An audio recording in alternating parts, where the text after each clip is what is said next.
નમસ્કાર મિત્રો, હું છું એક ખેડૂત પુત્રી. એના હિસાબે મને એમ થયું કે ચાલો હું ખેડૂતો માટે કાંઈ બોલું. હાલમાં એક પરિપત્ર જોવામાં આવ્યો કે કલેક્ટર ઓફિસમાંથી ખેડૂતોમાં થાંભલા નાખવા માટે ગમે ત્યારે ગમે એ કલેક્ટર સાંઠગાંઠ કરી લે છે અને ખેડૂતોના ખેતરમાં થાંભલા નાખી દે છે. કયા કારણોસર થાંભલા નાખી દે છે, જેનું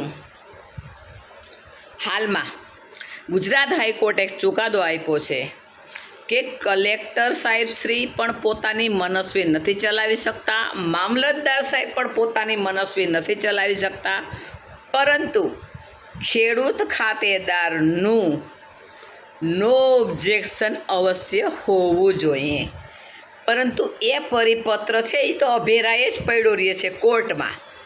કારણ કે ખેડૂતો બચાડો શું એની પાસે પૈસા હોય ને શું કેસ લડે.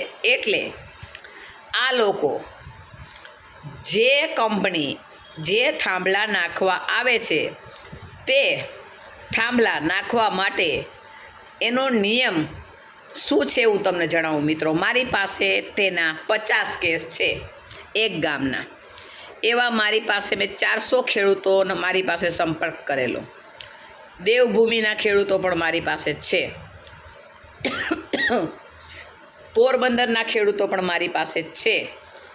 તો આ જે ખેડૂતો છે તેને સરકારે કોઈ જાતનું પૂછાણ નથી કરેલું મિત્રો કે ભાઈ તમારા આ ખેતરમાં અમે નાખીએ થાંભલા. ન, એને શું પૂછવાની જરૂર છે. માલિક એ માલિક છે જ નહીં. 7/12ના માલિક કોણ? સરકાર. સરકાર જે જાણે એ કરે. સરકાર એટલે કે જે તે જિલ્લાના મામલતદાર અને કલેક્ટર, અને એને બાહુબલીની જેમ એ પોલીસ બંદોબસ્ત લઈ લે છે અને ખેડૂતોને ધોઈ નાખે છે. અને પછી તે એમાં થાંભલા, એક થાંભલો હોય તોય ખેડૂત બચાડો કરી શકે, પણ આમાં તો ઓલા 4 થાંભલા જોડી એટલે લગભગ અડધો પોણો વીઘો જમીન તમારી વેસ્ટ જાય. આવું ખેડૂતો ઉપર કરવામાં આવે છે. નામદાર ગુજરાત હાઈકોર્ટે એક ખાસ ચુકાદો આપેલો છે આમાં કે ખેડૂતોની બાંહેધરી વિના આ તમે કરી શકતા નથી. તેમજ જે તે કલેક્ટર, જે તે મામલતદાર, જે તે કોર્ટ તે સાંભળવા માટે તત્પર હોય છે. ઘણીવાર શું થાય છે, હમણાં જ મારી પાસે એક કિસ્સો આવેલો કે થાંભલા નાખવાના હજી મંજૂરી જ નથી આવેલી, પરંતુ જ્યારે બીજા ગામે તેના વકીલ રાખવા જાય છે, પછી વકીલને જ્યારે એને પૈસા દેવાનું થાય છે ત્યારે એમ થાય છે ઓહો, વકીલને મારે આટલા બધા પૈસા દેવાના, કાં હું જજને ન ફોડી નાખું. હું જે બોલું છું રેકર્ડ ઉપરનું બોલું છું. એટલે જે તે કંપની છે એ ડાયરેક્ટ જજને ફોડી નાખવાનું કામ બહુ અશક્ય નથી, શક્ય છે.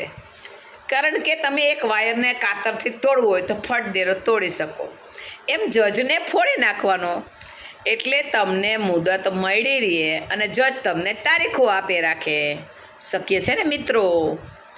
આ રેકર્ડ ઉપરના પુરાવા છે. હું આ કેસો લડું છું જમીનોના. એટલે હાલમાં મારી પાસે જે કેસો છે એમાં જજ સાહેબે કીધું કે ભાઈ આમાં એને કંપનીવાળાએ કીધું 35,000 આપવા છે. વાય શેના 35,000? જ્યારે તમે કોઈ જમીન ભાડે રાખો તો પણ એનું મહિને 30,000 રૂપિયા ભાડું આપો. કેટલું? 30,000.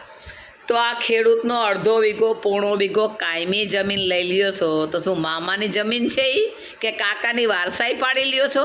ત્યાં જમીનને તમે આ રીતે કરો છો. જમીન આ ના આપે તો કલેક્ટરને ફોડ લેવાના, કલેક્ટર ના આપે તો મામલતદારને કરી લ્યો, મામલતદાર ના આપે તો છેલ્લે જજને ફોડી લેવાના. ફોડવા ને ફોડવા, આ સિવાય કોઈ વાત નથી. આ રીતે જે ફોડી અને હાલમાં મુદત લે છે જે જજો, તેને પણ એક સલામ છે કે તમારી ખેતરમાં જો આ નાખી જાય થાંભલા તો આ જે અરજદાર જે છે ખેડૂતો, એની જગ્યાએ આ જજને રાખો કે તેના ઘરમાં કોઈ થાંભલા નાખી જાય તો કેમ રહીએ. મેં તો જજ સાહેબને દલીલ ત્યાં સુધી કરી કે સાહેબ તમારા ઘરમાં હું ટેબલ રાખી અને નોટરી કરું તો તમને આનંદ આવે? ના આવે. તો આ ખેડૂતને આનંદ આવે? પરંતુ કોઈ પણ સંજોગોએ આ કંપનીવાળા એને 35,000 થી 70,000 રૂપિયા દે. શું કામ? અડધો પીણો વીઘો જમીન વેચાતી નહીં લેવાની એને? હું તો ગુજરાત સરકાર પાસે એવું માગું છું કે આ જે જમીન છે એમાં અવડા મોટા અડધા રૂમ, એક રૂમ જેટલા લોખંડના 4 પગવાળા ખાટલા ને એવું નાખે છે, ઊભું ટાવર કરે છે, તો તેમાં તેને કાયમી એલિમની એટલે કે જે બજાર કિંમત થાય છે તે તેની જમીનની આપો. મને ઘણા બધા ખેડૂતની ફરિયાદ આવે છે અને આ ફરિયાદને હાઈકોર્ટ અને સુપ્રીમ કોર્ટ તાત્કાલિક નોંધ લે અને નીચેના જજો જે ગામડાના જજો ફૂટે છે તેમાં ખાસ નોંધ લ્યો આવા કેસોમાં અને આ કેસનો સરેરાશ સર્વે કરાવો. કયા કયા ગામમાં, મારી પાસે તો લિસ્ટ છે, હાઈકોર્ટ પાસે આ ન હોય લિસ્ટ, મારી પાસે છે, કયા કયા ગામમાં આવા કેસો ચાલે છે તેનું લિસ્ટ લઈ અને